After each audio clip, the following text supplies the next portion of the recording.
warahmatullahi wabarakatuh.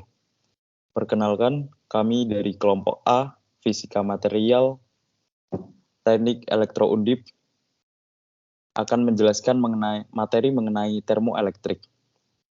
Kelompok A terdiri dari saya Yoda Baktiwirandanu dengan NIM 210601211407173.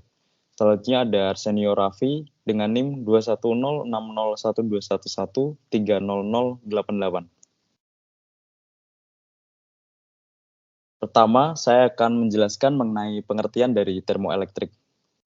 Termoelektrik adalah kemampuan bahan untuk mengubah perbedaan suhu menjadi energi listrik langsung. Bahan-bahan termoelektrik terdiri dari logam dan semikonduktor. Efek termoelektrik terjadi ketika perbedaan suhu menghasilkan perpindahan panas dan muatan listrik dalam bahan. Ini digunakan dalam pendingin termoelektrik, pembangkit listrik tenaga panas, dan perangkat dingin lainnya. Efisiensi termoelektrik masih perlu ditingkatkan lagi melalui penelitian dan pengembangan lebih lanjut. Selanjutnya, saya akan menjelaskan mengenai prinsip dasar termoelektrik. Untuk meningkatkan perpindahan panas, beberapa komponen termoelektrik tipe P atau tipe N dapat dihubungkan secara paralel. Hal ini dapat dilihat seperti gambar di samping. Namun, perangkat tersebut membutuhkan tegangan rendah, dan oleh karena itu, arus besar yang terlalu besar untuk dipraktekkan secara komersial. Komponen termoelektrik dapat dirangkai secara seri, tetapi kemampuan perpindahan panasnya akan berkurang, karena interkoneksi antara semikonduktor menciptakan korslet thermal. Lalu selanjutnya ada bismut telluride atau semikonduktor diapit di antara dua konduktor. Biasanya berbahan tembaga. Semikonduktor atau disebut pelet digunakan pembawa muatan di dalam dapat dipilih. Semikonduktor dalam contoh ini tipe N, didoping dengan elektron seperti pada gambar. Oleh karena itu, elektron bergerak menuju ujung positif baterai. Semikonduktor disolder. Kedua bahan konduktif seperti tembaga. Ketika tegangan diterapkan, panas diangkut ke aliran arus.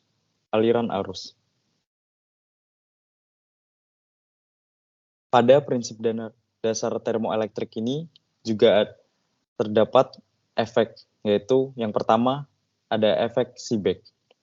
Efek Seebeck ini fenomena yang mengubah perbedaan temperatur menjadi energi listrik. Jika ada dua bahan yang berbeda yang kemudian ujungnya disambungkan satu sama lain, maka akan terjadi dua sambungan dalam satu loop. Setiap bahan memiliki koefisien Seebeck yang berbeda-beda. Semakin besar koefisien Seebeck ini, maka beda potensial yang dihasilkan juga akan semakin besar. Karena perbedaan temperatur di sini diubah menjadi tegangan listrik, maka prinsip ini juga digunakan sebagai sensor temperatur dinamakan termokouple.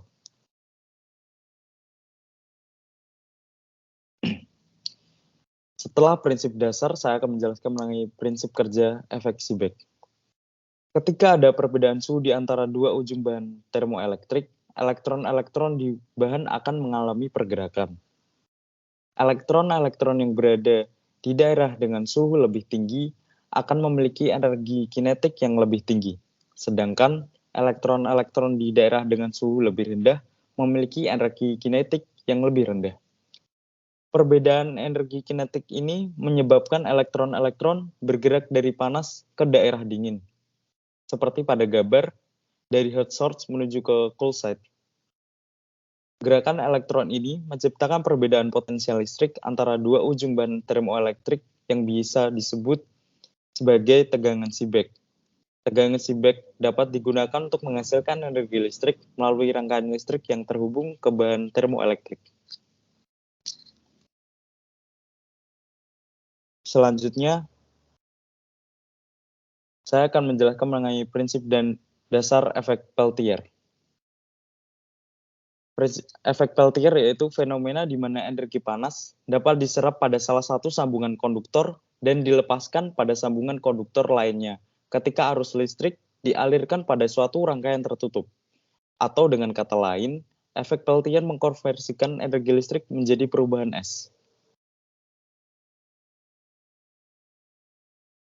Prinsip kerja efek Peltier.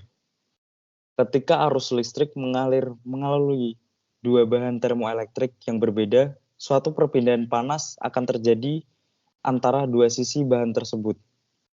Pada sisi di mana arus masuk, yaitu anoda, energi listrik yang dibawa oleh elektron-elektron menghasilkan pemanasan pada bahan.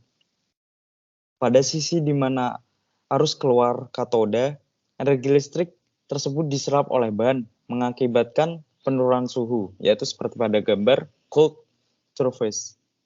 Perpindahan panas ini menciptakan perbedaan suhu antara dua sisi bahan termoelektrik yang biasa disebut efek Peltier.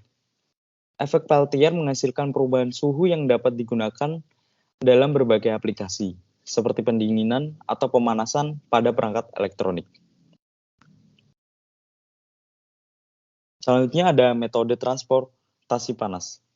Elektron dapat bergerak bebas di konduktor tembaga, tetapi tidak begitu bebas di semikonduktor. Saat elektron meninggalkan tembaga dan memasuki sisi panas tipe P, mereka harus mengisi lubang atau hole untuk bergerak melalui tipe P. Ketika elektron mengisi lubang, mereka turun ke tingkat energi yang lebih rendah dan melepaskan panas dalam prosesnya. Selanjutnya, presentasi akan dilanjutkan oleh teman saya. Baik, untuk slide selanjutnya masih membahas tentang metode transportasi panas. Poin pertama, kemudian saat elektron berpindah dari tipe P ke konduktor tembaga di sisi dingin, elektron terlempar kembali ke tingkat energi yang lebih tinggi dan menyerap panas dalam prosesnya. Lalu, elektron bergerak bebas melalui tembaga hingga mencapai semikonduktor tipe N. Ketika elektron bergerak ke tipe N, mereka harus menaikkan tingkat energi untuk bergerak melalui semikonduktor. Panas diserap saat ini terjadi. Akhirnya, ketika elektron meninggalkan sisi panas tipe N, mereka dapat bergerak bebas di dalam tembaga. Mereka turun ke tingkat energi yang lebih rendah dan melepaskan panas dalam prosesnya. Selanjutnya kita akan membahas efek Thomson. Efek Thomson sendiri diamati oleh William Thomson pada tahun 1851 dan menghasilkan penjelasan dari pemanasan atau pendinginan dari konduktor pembawa arus dengan gradien temperatur.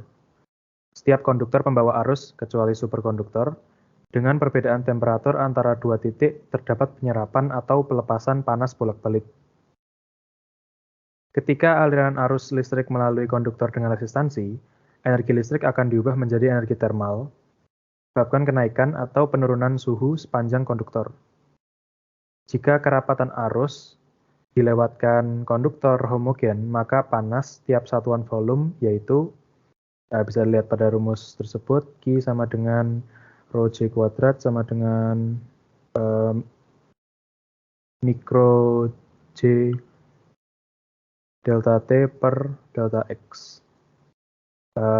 Juga dilihatkan keterangan di bawahnya. Untuk Q sama dengan panas, rho merupakan resitivitas bahan, J merupakan kerapatan arus, mikro merupakan koefisien Thomson atau mu mungkin. Lalu untuk delta T per delta X merupakan gradien temperatur sepanjang kawat. Kemudian kita akan membahas efisiensi bahan termoelektrik. Bahan termoelektrik yang baik sebaiknya memiliki karakteristik sebagai berikut. Pertama, konduktivitas listrik tinggi untuk meminimalkan joule heating atau kenaikan temperatur dari hambatan ke arus listrik. Poin kedua, koefisien Seebeck yang besar guna pemaksimalan perubahan panas ke daya listrik atau daya listrik ke kinerja pendinginan. 3. Konduktivitas panas rendah untuk mencegah konduksi panas. Ketiga sifat tersebut biasa dijadikan parameter kerja dari perangkat termoelektrik yaitu figure of merit atau ZT yang didefinisikan sebagai Z sama dengan alfa kuadrat per theta per lambda. Alfa yang berarti koefisiensi Beck dalam satuan V per K, theta adalah merupakan konduktivitas listrik bahan dalam satuan A per Vm, lambda merupakan konduktivitas panas bahan dalam satuan W per Mk. Selanjutnya kita akan membahas tentang aplikasi termoelektrik. Pertama, pembangkit daya termoelektrik. Termoelektrik dapat digunakan dalam pembangkit daya untuk mengubah panas menjadi energi listrik. Ini dapat diterapkan dalam sistem yang menggunakan sumber panas kecil seperti pada satelit ruang angkasa atau sistem yang memanfaatkan limbah panas industri. 2. Pendingin termoelektrik. Termoelektrik juga dapat digunakan sebagai pendingin yang efisien dan ramah lingkungan. Pendingin termoelektrik dapat digunakan dalam aplikasi seperti pendinginan elektronik, pendinginan transportasi, dan penyimpanan suhu rendah untuk aplikasi laboratorium. 3. Sensor suhu. Termoelektrik memiliki respons yang cepat terhadap suhu, sehingga mereka digunakan dalam sensor suhu yang akurat dan dapat diandalkan. Sensor suhu termoelektrik digunakan dalam industri, elektronik, kendaraan, dan aplikasi lainnya. 4. Pemulihan panas. Aplikasi termoelektrik dapat memungkinkan pemulihan energi panas yang terbuang menjadi energi listrik yang berguna. Ini dapat digunakan untuk meningkatkan efisiensi sistem pemanas, pembangkit listrik konvensional, dan proses industri. 5. Sumber daya energi portable. Teknologi termoelektrik dapat digunakan dalam sumber daya energi portable seperti pengisi daya atau pengisi daya untuk perangkat elektronik yang dapat digunakan di tempat terpencil atau di daerah yang sulit dijangkau oleh jaringan listrik. 6. Aplikasi kehidupan sehari-hari. Termoelektrik juga dapat diterapkan dalam berbagai aplikasi kehidupan sehari-hari seperti pendingin minuman di mobil, pendingin di kotak es portable, pemanas untuk kursi mobil, dan lain-lain. Lalu kita akan membahas tantangan dan peluang masa depan. Masa depan teknologi termoelektrik menawarkan tantangan dan peluang yang perlu dipahami. Dalam mengembangkan sistem termoelektrik yang lebih efisien dan berkinerja tinggi, kita harus menghadapi tantangan tertentu. Namun, ada juga peluang besar untuk memperluas aplikasi dan menerapkan teknologi ini di berbagai sektor. Pertama, untuk tantangannya, yang pertama, peningkatan efisiensi.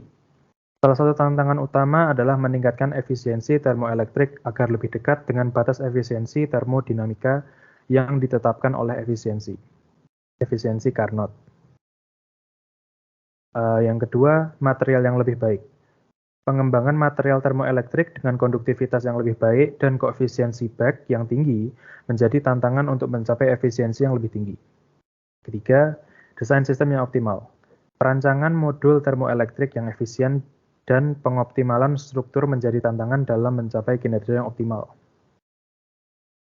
Lalu untuk peluang yang pertama, energinya panas terbuang. Energi panasnya terbuang.